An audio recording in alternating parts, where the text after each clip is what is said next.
Car wash ಮನೆ ಮುಂದೆ ಮಾಡುವುದರಿಂದ ಜಲಮಾಲಿನ್ಯಕ್ಕೆ ನೇರವಾಗಿ ಹಾನಿಯುಂಟಾಗುತ್ತದೆ. ಸೊ ಹೇಗೆ ಜಲಮಾಲಿನ್ಯಕ್ಕೆ ಹಾನಿಯುಂಟಾಗುತ್ತದೆ ಅಂದರೆ, ನಾವು ಬಳಸುವಂತಹ ಕೆಮಿಕಲ್ಸ್ ಯಾವುವು ಅಂದರೆ sodium hydroxide, hydrochloric acid, ammonia, sodium metasilicate, aluminium oxide ಹೀಗೆ ಅನೇಕ ಕೆಮಿಕಲ್ಸ್ಗಳನ್ನು ನಾವು ಯೂಸ್ ಮಾಡಿಕೊಂಡಿರುತ್ತೇವೆ. ಯೂಸ್ ಮಾಡಿ ತೊಳೆದಂತಹ ಕಾರಿನ ನೀರು ಡ್ರೈನ್ ಮೂಲಕ ಹರಿದು ಅಲ್ಲಿ ಸಮೀಪ ಇರತಕ್ಕಂತಹ ಕೆರೆಗಳಿಗೆ ಅಥವಾ ನದಿಗಳಿಗೆ ನೀರು ಸೇರುತ್ತದೆ. ಮನೆ ಮುಂದೆ ಕಾರ್ ತೊಳೆಯುವುದನ್ನು ನಾನ್ ಪಾಯಿಂಟ್ ಸೋರ್ಸ್ ಪೊಲ್ಯೂಷನ್ ಎಂದು, ಕಾರ್ ಸರ್ವಿಸ್ ಸೆಂಟರ್ನಲ್ಲಿ ಕಾರ್ ತೊಳೆಯುವುದನ್ನು ಪಾಯಿಂಟ್ ಸೋರ್ಸ್ ಪೊಲ್ಯೂಷನ್ ಎಂದು ಕರೆಯುತ್ತಾರೆ.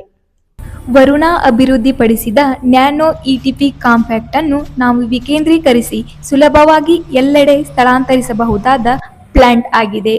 ಸೆಂಟ್ರಲ್ ಪೊಲ್ಯೂಷನ್ ಕಂಟ್ರೋಲ್ ಬೋರ್ಡ್ ನ ಅನುಸಾರವಾಗಿ ನಾವು ಪ್ರೈಮರಿ, ಸೆಕೆಂಡರಿ ಮತ್ತು ಟರ್ಸರಿ ಟ್ರೀಟ್ಮೆಂಟ್ಗಳಾಗಿ ವಿವಿಧ ಆಧುನಿಕ ವಿಜ್ಞಾನಗಳನ್ನು ಅಳವಡಿಸಲಾಗಿದೆ. ವರುಣಾ ನ್ಯಾನೋ ಇಟಿಪಿಯು ಎಣ್ಣೆ, ಗ್ರೀಸ್, ಮಣ್ಣು, ಬಿಒಡಿ, ಸಿಒಡಿ ಹಾಗೂ ನೀರಿನ ಬಣ್ಣವನ್ನು ಪರಿಣಾಮಕಾರಿಯಾಗಿ ತೆಗೆದುಹಾಕುತ್ತದೆ. ಶುದ್ಧಗೊಳಿಸಿದ ನೀರನ್ನು ಮತ್ತೆ ಮರುಸಂಸ್ಕರಣೆ ಮಾಡಿಕೊಂಡು ಕಾರ್ ತೊಳೆಯಬಹುದು. ಇದರಿಂದ ನೀರು ಮತ್ತೆ ಹಣ ಎರಡೂ ಉಳಿತಾಯವಾಗುತ್ತದೆ. ವರುಣಾ ನ್ಯಾನೋ ಇಟಿಪಿಯು 25 ವರ್ಷಕ್ಕೂ ಅಧಿಕ ಆಯುಸ್ಸನ್ನು ಹೊಂದಿದೆ ಹಾಗೂ ನಿಯಮಾನುಸಾರ ವಿನ್ಯಾಸ ಮತ್ತು ಸ್ಥಿರ ಪರಿಸರ ಪರಿಹಾರವಾಗಿದೆ.